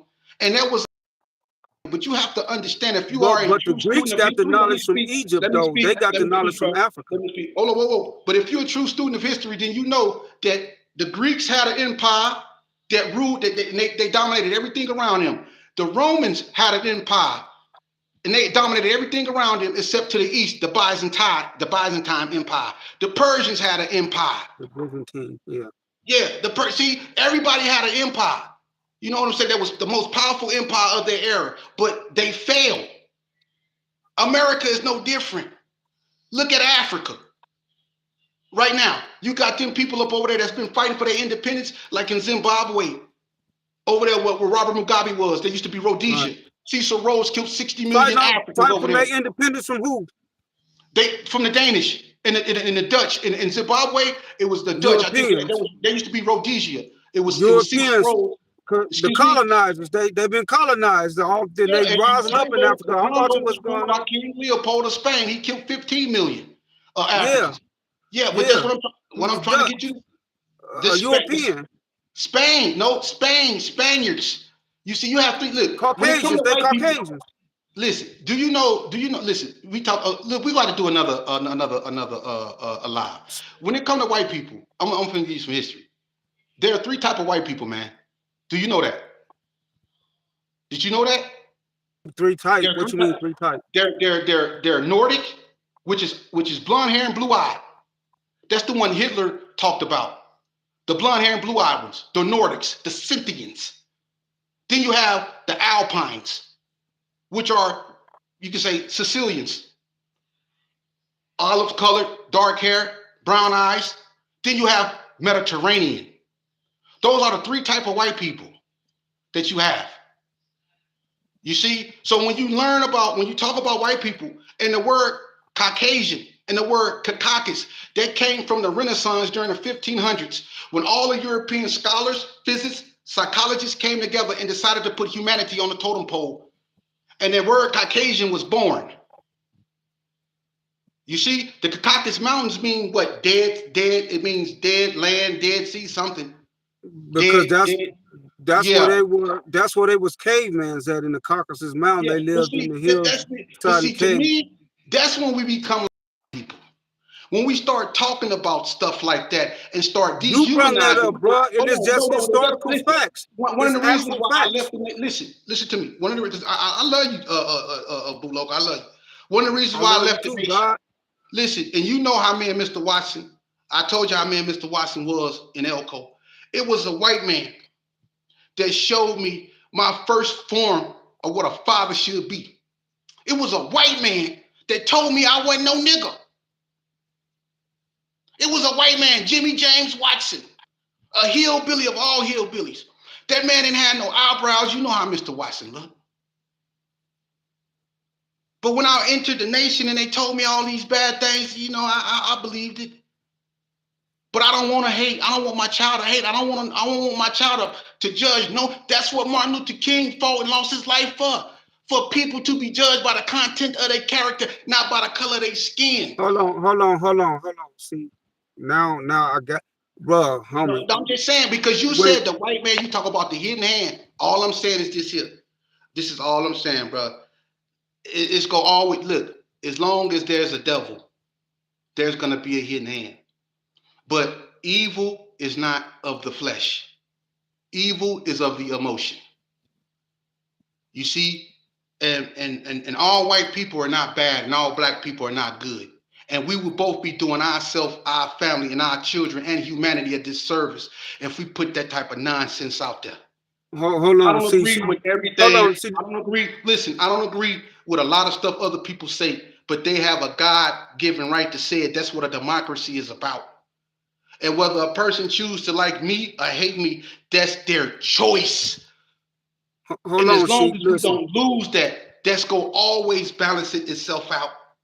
As long as ain't nobody putting no gat to your head and making you do nothing. As long You as you see, keep that. you keep saying that, sheep. I know you want to defend them. Listen, I'm just not listen. defending Hold nobody. on, hold I'm on. defending. See, that's the Just thing. check this I'm out, bro. defending. I'm defending right. See, to me, Hold on, evil and good is not black and white. hold on. Let me respond. Let's check this out. So Go for ahead. one thing, you the one making the big deal out of the white. I'm just showing you No, you historical keep. fact. Hey, you said 400 years, literally 400 times. You said we've been in bondage 400 years. I'm like, God damn, it's been you 400. You keep saying 400 years, and you keep saying it's hidden hand. You want to make the white man a part of the Because problem. I don't want to do that yet. I hold want to on. fix. Listen, hold on. I want to fix us as a people first, and then if we have problem with the white man, okay, then that's that. But until our house is straight, until we clean up our I house, agree with we you ain't on got that. no business I going agree back and with you telling on other that. people I about agree theirs. with you That's on that. all I'm But saying. You it's can have like, the floor. I'm gonna let you close it listen, out. You can close it out. Close it out. hold on, yeah. So yeah, I agree with you on that. And I'm telling you, I agree with you, but we gotta agree to disagree. I agree with you that you feel what I'm saying, that we gotta do it ourselves. But when I just bring up historical facts of the hidden hand that create the conditions, because I bring up that 400 years because it means something that should affect us to this day. And then, okay, far as Mr. Watson and all that, okay, we know that it's merciful white people. We know that it's white people that want to see mean well by us and want to see justice done by us. But in the position we in, homie, it's like, and we going to the root of the problem, the hidden hand. It's like if I see a swarm of snakes, 1,000 snakes, just like Muhammad Ali said, come in my directions, and I know all the snakes might not be poisonous, but out of that 1,000 snakes, I'm not finna stick around to try to find out, and point out the ones that's not poison. I'm getting out of Dodge, and I want, and understanding. You feel what I'm saying? But I don't hate the snakes. I know the nature of the snake. I know its nature is to bite me. You feel what I'm saying? It ain't about hate. Ain't nobody hating the See, white man. right Cause there. I agree with Right, whoa, you. whoa, whoa. See, right there. When you said, see, that's what get that. See, bro. When you said the nature, see Right. that ain't that. See, when you said you know the nature, you basically saying the nature of a white man is evil. You saying you know the nature of the snake. I'm And saying that's not cool because the the nature of nature. the white man, listen, to say that the nature of the white man is evil, that's misleading. I'm saying the nature of the You say white you know the man nature of the is snake. to have his foot on the black man's neck, and it's Who got they historical listen, fact. Loco?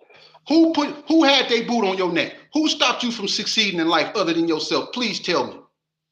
Tell me which Klan member, tell me which skinhead, tell me which white nationalist, which MAGA, which Reaganite, who stopped you from succeeding? This way it Yeah, get good. yeah, I agree with you. I'm gonna wait. The system, the world I was born in, the society I was born in, it played a part. The How? generational curses from being a direct descendant of slaves, that shit affected my mother, my grandmother, my father, my grandfather, and it affected me and my brothers So and my sisters in my community. So so it played a white man, hand, what white huh? man you do in the game? Tell me the white man. I'm gonna find because I want to find these people that you're talking about. Who The is these people that made you go out there and embrace the GQs, embrace ABM, embrace thuggery? You went the first thing your good mama taught question. you. Let me answer it. She taught you Whatever. right from wrong, Good right? question. Let me Your answer. You mama answer. taught you. Hold on. If we both talk at the same time, it's gonna sound like we arguing. So Yeah. just let me make my point real clear, and I'm gonna just turn the floor over to you. Your mama taught you right from wrong before she taught you how to walk. Whenever you put your hand on that outlet, she slapped that hand. Whenever you did something, you put your hand somewhere it wasn't supposed to be, Mm. she taught you right from wrong. So when you became of age and you joined the gang, you knew it was wrong. My thing is this right here. What white man and what class of white people made you join a gang, made you look at the Bloods as your enemy? What white man told you to do that? Just tell me. So, okay, now let me tell you that. Excellent Okay. question. So the white man that made me do that is the Whoa, white whoa, whoa, say man it who again. No, no, no, no, no, I no. said, Start that over again. Say yeah. it again. I said, so to answer your question, the Mm-hmm. white man who made me do that is the Okay. same white man who saw when brothers like the Black Panthers was rising up to get us together and come together as a community and respect and protect one another. Who was Who that? hold on. I'm trying to answer. I'm trying to answer. You know what I mean? The white man who said, okay, we got to stop the rise of a black messiah. So any person who would impart knowledge, wisdom, and understanding unto these people and try to unite them and bring them together, who who said, well, let's let the drug dealer get a reign. He can put the drugs out there in Oakland and in LA for the Crips and the Bloods to be able to spread. Because more than likely, if the Black Panthers would have got came to LA and been an influence on them brothers, they would have more than likely they would have fell under the banner of the Black Panthers, and it would have been the killing and the drug dealer. The same white man who under a counterintelligence program when he seen man like Martin Luther King and Malcolm X rising up, they assassinate them and do little underhanded things to pit them one against each other. Because the gangs in Chicago started out as movements, but they were so diabolical, homie. They would they would send letters from a GD to a vice lord, like because they was together at first. The FBI would send letters saying that one of them making it seem like there's one of their homies saying that they plotting. It's a son that they plotting, the other one plotting against them to put them against one another. You think they didn't do that in LA? You see what I'm saying? So the white man who interfered when people like Elijah Muhammad and Farrakhan was rising up, and Malcolm X and Martin Luther King and the Black Panthers who said, no, we can't have them niggas uniting. We gonna put these drugs out here, and we gonna inspire them to promote music that fill up our penitentiaries and fill the graveyard with them, and we're gonna promote these movies and this music and these drugs. You see what I'm saying? That's the white man who caused me to do that. You feel what I'm Yeah, saying? yeah, but well, it seemed like he was sort of like talking about J. Edgar Hoover for a second. Then it seemed like, Right. That's listen, one of them, but he wasn't the only one. listen, He just was the head man. Yeah, J. Edgar listen, Hoover. That's man. the white man. J. Edgar In Hoover in was the, look. J. Edgar Hoover was a cross-dressing dude that was found by his black chauffeur unalived in this. Don't listen, man. but he was Listen, powerful. He was the the same head thing. of the FBI for Yeah, he decades, and he was, was but powerful. it's people He more could he could he powerful than could the FBI. he could suck every dangling this side of the Mississippi. That don't got nothing to do Listen, with his them ain't the powerful ones. the Listen, the power ones. that he was able to to to use a count. He had a whole program against the rise of our people. Okay, and after The he most died, what happened? powerful um police apparatus in the annals of history, he put them on us against people like the Black Panther and Malcolm X and Elijah Muhammad to be able to raise us and resurrect us. Yeah, that's who made me do that, homie. Nah, You feel what I'm saying? I think it's. I'm gonna say before we start gang banging, J. Edgar Hoover was long gone, and the influence that J. Edgar Hoover possessed. Right, but he Listen killed to the me, listen to people me, and listen to me. in jailed them.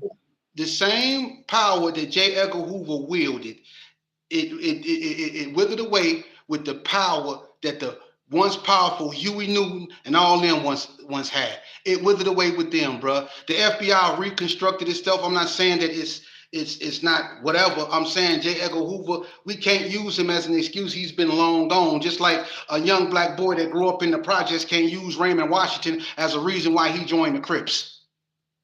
Raymond Washington been gone.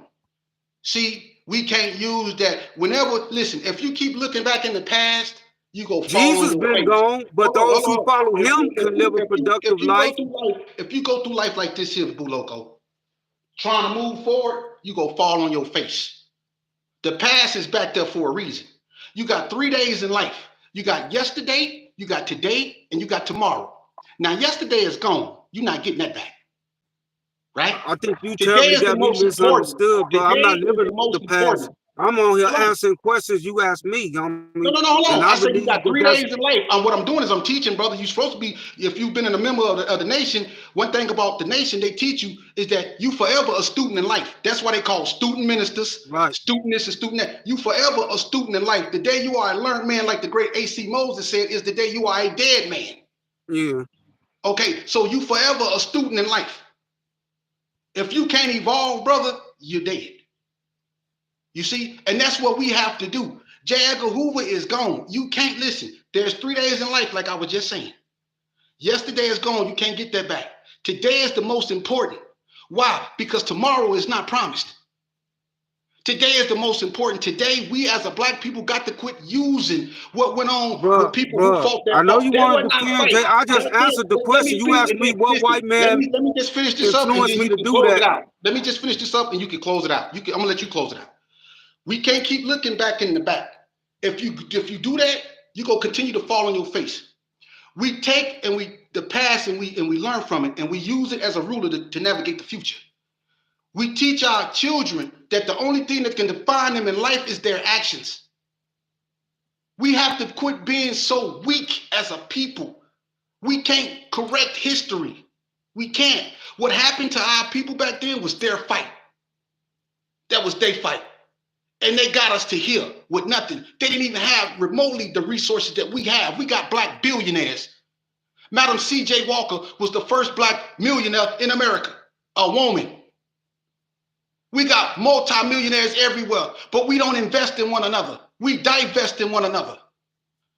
We don't put our money in our communities. We take our money out of our communities. We can't keep blaming the white man for our imperfection.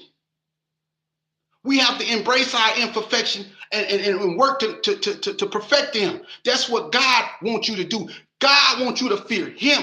God wants you to worry about what he go do next. God wants you to worry about his unseen hand. He don't want you to worry about no imperfect creature that's go return to the earth like you. God made us one promise: thou shalt return from which thou was made, the dirt. The only thing God ever promised us in life is death. And I'm not finna spend my time thinking about no imperfect ass white man. I think we're giving him a little bit too much credit and not giving ourselves enough credit.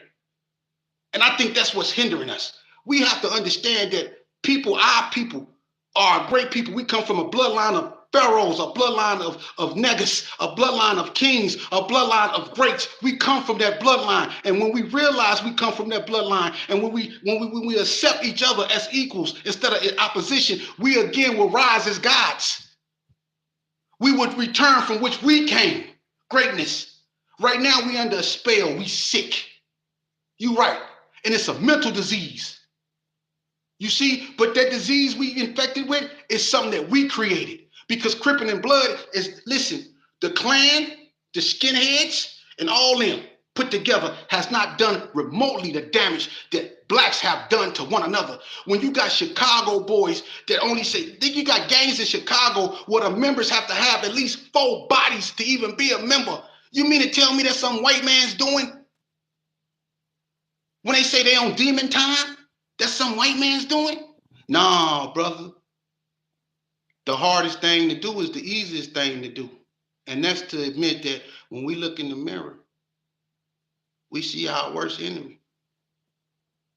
You see? And that's going to continue to hinder us, man. If we want to come about this spell, we have to first admit that we under one. And I don't think no white man that powerful. I think we giving them too much credit. And I think it's an excuse we use to pacify our status quo. Nah, man. When you put on that rag, you made a choice, Boo Loco. Your name was Tarhane Williams when you came in this world. You changed it or allowed it Terrell to Woods. change. Who gave you that name, Boo Loco? I bet it wasn't no white man. See? Stop it. It wasn't. Who named me Sheepdog? It wasn't no white man. But I would kill and I would hurt one of my own people in the name of Herbert Gerson, a white man. Why? Because I chose to. He didn't make me. I chose to. Why? Because I didn't want to go to school. Why? Because I didn't. Because it was easier going to the store and steal. See? Didn't no white man make me do nothing. But close it out, brother. I ain't got nothing else to say.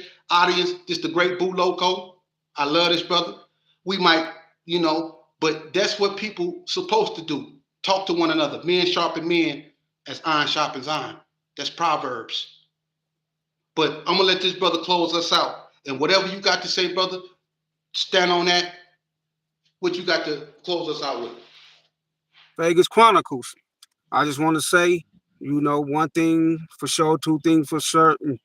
I agree with our illustrious brother Sheepdog on one thing when he say we can't blame the white man. The blame is on us at this point. You feel what I'm saying? We just, I guess, have to agree to disagree about the hidden hand part, but he right about that. And I want to, in particular, to the youth and really everybody, I want you to remember this. One thing you must do, you must analyze yourself and see what make you tick. You see what I'm saying? And look at your core values. And whenever you see a character defect on your shit, and challenge it. Don't deflect. Don't make excuses. Because one thing we know that if the Most High, Yahweh, Jehovah, Jesus, Allah, whatever you want to call him, if he making the character defect manifest, that means he must want to remove that defect. With that, I just assalamu want alaikum. And I want to say, to everybody that came in this live, man, when that's what's missing in our communities. When I know this brother, this is a real good brother. He's been like a brother to me, man. I grew up with this brother, man, and we've been in Elko, we've been in juvenile. He was always a stand-up dude, man. Always just like he's like a Northtown version of me, man. Very sharp, And for brothers to come up here and be able to give. And I bring him up, and I wanted y'all to see him because this brother, me and him, is a lot alike. When it comes to our thought process. And we might not agree with a lot of things, but that's good, man. Because when people come up here like Marcus Garvey and W.E.D. Du Bois, they didn't agree. Marcus Garvey thought that going back, he thought Africa for Africans. That was his theory. And W.E.D. Du Bois thought that integration, if you, like he said, if white people, kind of turned us into them, as far as he concerned. And that's what W.E.D. Du Bois preached on, conforming to be like the white man. If you act intelligent like him, speak like him, maybe he'll accept you in society. Marcus Garvey was like, bull, he'll never accept us. I want to go to a continent where people look like me. So you always had diversity when it comes to thought in the black community. And that's what's lacking today, is that the diversity of thought. We have been looked upon and stigmatized as a people who move with the crowd mentality. Like we ain't capable or articulate enough to come up with our own leaders, have our own opinions. And as you can see, that's far from the case. This is a beautiful brother up here that comes from a background a lot like myself. And for him to come up here and speak on what he speak on, and even when I confronted him, and that's what I did to see if he really stood on that. You see how he held steadfast in what he believed, and even though I believed something passionate, he didn't let me overrun him. And that's what you call a leader. People who go stand on theirs, regardless of how they confront it. And that's what we need to instill in our youth. If you believe something, don't tarnish your beliefs because others don't believe as you. Hold steadfast, because your belief might be the light that we need to get us out this darkness. And with that, y'all have a blessed night, man. Boo Loco, I love you, man. You like my brother from another mother, man. And I'm gonna bring you back, man. There's things I want to talk to you about. The Illuminati. You down? The Illuminati, you down? Word, yeah. Yeah, let's have them I, high level conversations. I know they thought Buloko was gonna get on here and kick the I had bobos to bring about it the up out gang you, shit, bro. but these the Yeah. kind of conversations we have. You know what I mean? Yeah, we do, and that's why Yeah, I came at you like that, because I want people to see that when it comes, we not playing with this, man. We really in this for change, man, and we right. brothers, man, that's standing on something other than that bull crap. We ain't on the corner no more, man. We're in the house with our children, and we got something to say. And people, a lot of people don't know that Vegas. They think we all about strip clubs and the strip, and they don't understand that it Yeah. was cracking out here, man. And you had legendary figures from California like Big Mouse, Player from Rolling 60s, so Mm. on and so forth, that came out here and embraced Vegas. Vegas has its own culture, and Vegas, we've been through it, and we Vegas strong, homie. And it's Vegas all day Yeah. long. The Meadowlands, the Metals, man. And I'm Super Six, Mr. Digger Ditch, Big Mitch, Hubba Dub, Scrub. Boom! I love you, Loco. I love you too, God. Peace. Peace.